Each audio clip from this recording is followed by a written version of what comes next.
पूरे महिला संगठनों की ओर से, पूरे छात्र संगठनों की ओर से हम तमाम यहाँ पे जो न्याय पसंद और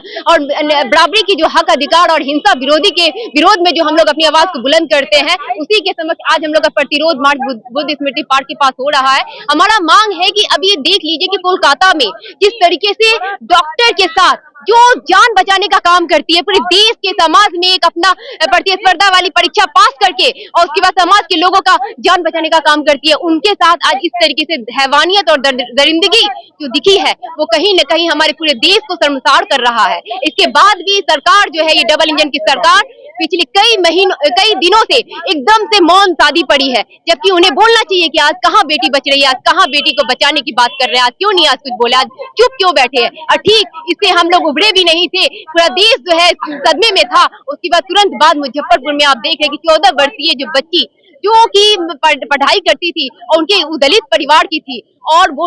अपने परिवार में थी, और उसके बाद एक 50 वर्षीय जो संजय रॉय है वो आता है और उसके परिवार को दबाव बनाता है कि मुझसे शादी कर दो, जबकि उसकी ऑलरेडी शादी हो चुकी है, बीबी मर चुकी है। लेकिन जब दबाव बनाने के बाद परिवार के द्वारा जब बताया गया कि नहीं मैं शादी नहीं कर सकता हूँ, तो कुछ दिन के बाद उसका अपहरण कर लिया जाता है। अपहरण करने के बाद उन्हें इस तरीके से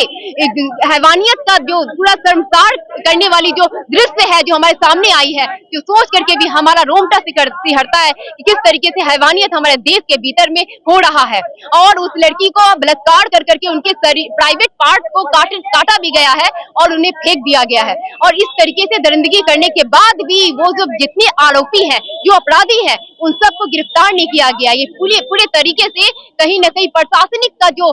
पुलिस प्रशासन का जो रवैया है वो कहीं न कहीं छात्रों के लिए, उन सभी महिलाओं के लिए एकदम असंवेदनहीन दिख रहा है। और पूरे तरीके से अगर हम बोले तो देश की जो सरकार है, ये जब मोदी सरकार हो या फिर नीतीश सरकार हो, इनकी भी मंशा कहीं न कहीं बेटी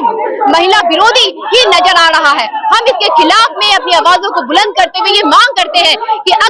अगर उन बेटियों के साथ इंसाफ नहीं हुआ, अगर उन बेटियों को न्याय नहीं मिलेगा तो हमारी आवाज बुलंद रहेगी। क्योंकि आज आए दिन लगातार घंटों भर में जो है महिलाओं के साथ बलात्कार और रेप हो रहे हैं, लेकिन सरकार जो है नजरअंदाज करती है, उन पर सख्त कार्रवाई नहीं करती है, जिसके कारण ऐसे हैवानियत की मानसिकता जो है दिन प्रतिदिन बढ़ते जा रही है। और ऐसे कारनामे को, जघन्य अपराध को जो है ये नया रूप देती है और कहीं न कहीं आने वाले दिनों में वैसे लोगों को भी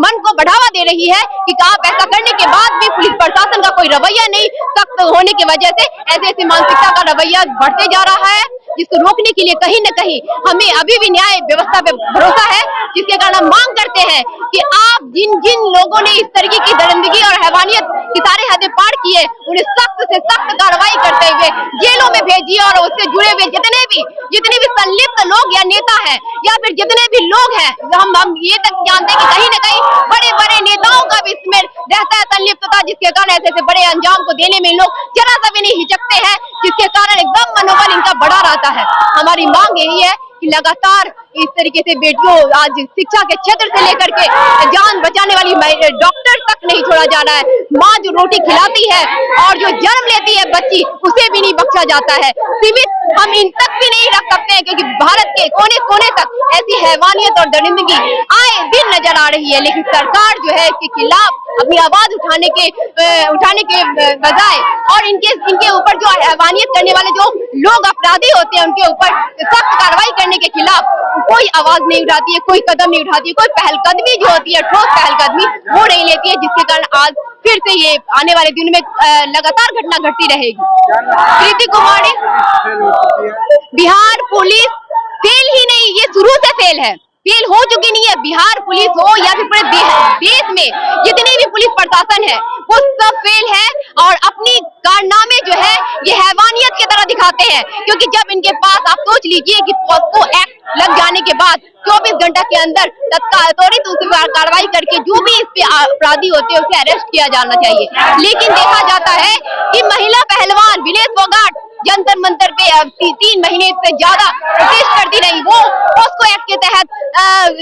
की थी, लेकिन क्या हुआ उनको आप जान रहे हैं कि किस तरीके से सड़कों पे घसीटा गया, और सड़कों पे घसीटते हुए आज तक उनको न्याय नहीं मिला है। वो महिला विनेश फोगाट आज भी न्याय की हक के लिए अपनी लड़ाई जारी है, आप देख ही रहे। लेकिन जब महिला पहलवान जो देश को रिप्रेजेंट करती है उनके साथ ऐसा हो रहा है, तो आए दिन हर सेकेंड पता नहीं कितनी लड़कियां इसका शिकार बन रही है। हमें इस बात को समझना चाहिए कि देश की जो शासन व्यवस्था है वो पूरे तरीके से पुलिस प्रशासन और देश की शासन व्यवस्था ये सब कमजोर नहीं, एकदम से कमजोर है, जिसके कारण कहीं भी लड़कियां सेफ महसूस नहीं कर रही है। इन्हें सुरक्षित रखने की और इन्हें सुरक्षित पढ़ने की, सुरक्षित चलने की, सुरक्षित हर दिशा में अपनी कदम को बढ़ाने की गारंटी देनी होगी सरकार को, तभी हमारे देश बच सकता है। हमारा देश का समाज जो है अपने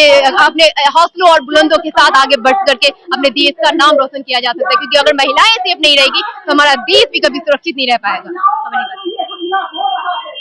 हमले के खिलाफ खड़े होइए। ये हमला किसी एक लड़की पर नहीं है, ये हमला कल आपके घर तक पहुंच सकता है,